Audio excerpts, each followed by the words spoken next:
आज बहुत सुंदर एपिसोड लेकर के हम आपके सामने प्रस्तुत हो रहे हैं। आज का जो हमारा एपिसोड है वह है जियो और जीने दो।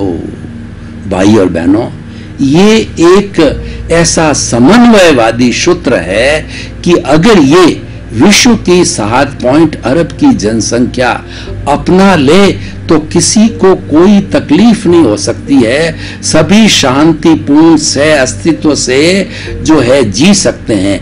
आज विश्व के अंदर इतनी आपाधापी है कि विश्व के 210 कंट्रीज के अंदर प्राय सभी कंट्रीज अपनी सुरक्षा पे, अपनी सेनाओं पे, थल सेना, वायु सेना और जो है वो नभ सेना और थल सेना, जल सेना, सभी के ऊपर खर्च अधिकतम करती है। और कई देश अमेरिका जैसे तो 70-80% जो है सुरक्षा का बजट रखते हैं। तो उनके लोगों की समृद्धि के लिए, विकास के लिए बहुत कम बजट मिलता है, क्योंकि अल्टीमेट तो व्यक्ति को रोटी, कपड़ा, मकान, शिक्षा, चिकित्सा, जो मूलभूत आवश्यकता है व्यक्ति की, जिससे वो सुखी रह सकता है, जिससे वो आनंद का व्यवहार जगत जी सकता है, वही अगर मुहैया नहीं होती है। हिंदुस्तान को देख लीजिए कि अभी ये विकसित देश नहीं है, ये विकासशील देश है।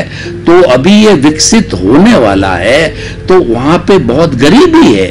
हमारे यहाँ पर लगभग 40-50% जो है जनसंख्या गरीबी की रेखा के नीचे जी रही है।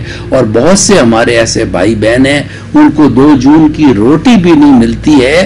तो वो सुरक्षा पे लगाया गया बजट है, वो सामान्य ग्रास रूट व्यक्ति, जो अंतिम छोर का व्यक्ति, आदिवासी व्यक्ति जो गांव में रहता है, उसको क्या लाभ मिलने वाला है? जिसको रोटी भी नहीं मिल रही है, वो क्या समझेगा इन जल थल को और इन सब चीजों को? तो भाई और बहनों, जियो और जीने दो का सूत्र है, अपना ले तो निशस्त्रीकरण हो जाता है।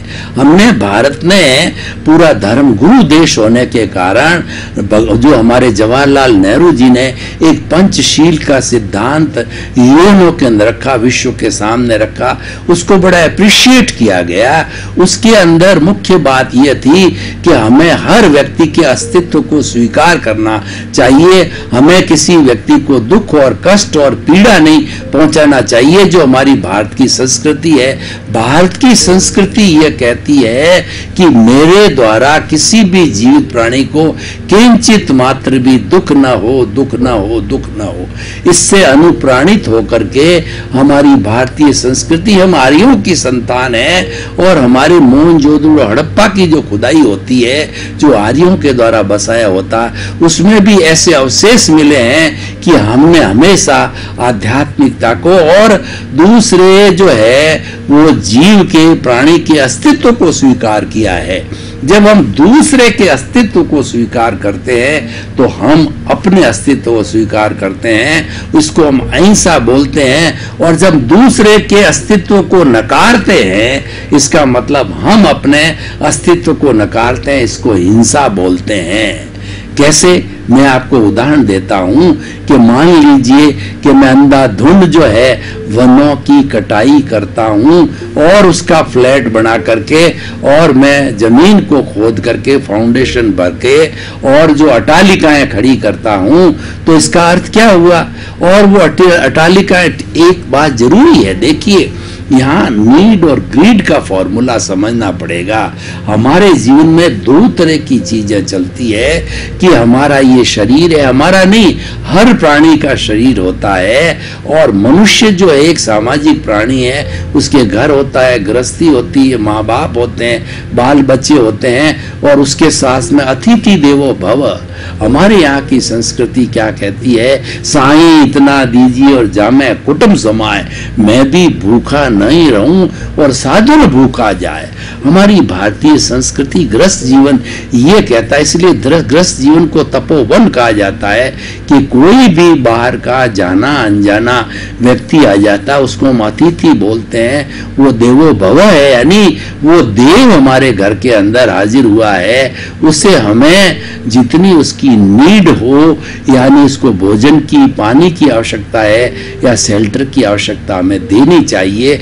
तो जब हमारे हमारे साथ में ऐसा जीवन की आवश्यकता होती है, वो नीड कहलाती है, वो पूर्ति होनी चाहिए।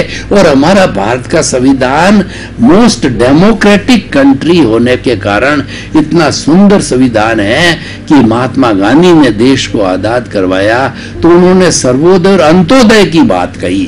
उन्होंने कहा कि हिंदुस्तान का हर नागरिक का उदय होना चाहिए, सर्व का उदय होना चाहिए। और अंत्योदय का मतलब लास्ट से लास्ट भारत का ऐसा गरीब व्यक्ति, अभाव वाला व्यक्ति जो कि रिमोट एरिया में रहता है, ग्रास रूट जो है व्यक्ति बोला जाता है, उसको भी अपना जो है समान अधिकार होना चाहिए विकास करने का।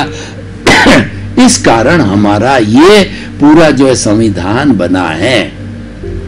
तो इसलिए भाई और बहनों, हम जियो और जीने दो की संस्कृति में विश्वास करते हैं। और कितना सुंदर विश्वास है, देखिए, मैं भी आनंद के साथ जीऊं, मेरा पड़ोसी भी आनंद के साथ जिए, मेरे गांव के सब लोग आनंद के साथ जिए, मेरे शहर के लोग आनंद के साथ जिए, और देश के लोग आनंद के साथ जिए, और विश्व के लोग आनंद के साथ जिए। 7.8 अरब की जनसंख्या आनंद के साथ जिए। तभी बहुत हजारों साल पहले हमारे ऋषि मुनियों ने इसी कॉन्सेप्ट के साथ के अंदर वसुधैव कुटुंबकम की अवधारणा दी।